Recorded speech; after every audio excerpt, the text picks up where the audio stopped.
Mathrubhumi news പുറത്തുവിട്ട പരുന്തുംപാറ ഭൂമി കയ്യേറ്റം നിയമസഭയിൽ നിന്ന് പ്രതിപക്ഷം ഉന്നയിച്ചു.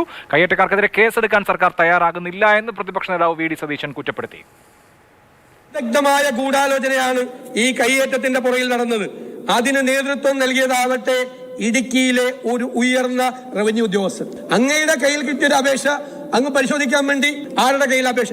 ആ അപേക്ഷ ഇടുക്കി കളക്ടറേറ്റിൽ എത്തിയപ്പോൾ ഈ ഉദ്യോഗസ്ഥർ അത് ഏറ്റുവാങ്ങി അവിടെ പോയി ഇത് റെഗുലറൈസ് ചെയ്ത് കൊടുത്തു. ചൊക്രമുടിയിൽ അതിന്റെ തൊട്ടപ്പുറത്ത് കല്ലമ്പലം, ഉപ്പള, പച്ചപ്പുല്ല് തുടങ്ങിയ സ്ഥലത്ത് സാർ കയ്യേറ്റക്കാര് പാറ പൊട്ടിച്ചിട്ട് 10 മീറ്റർ വീതിയിൽ റോഡുണ്ടാക്കി.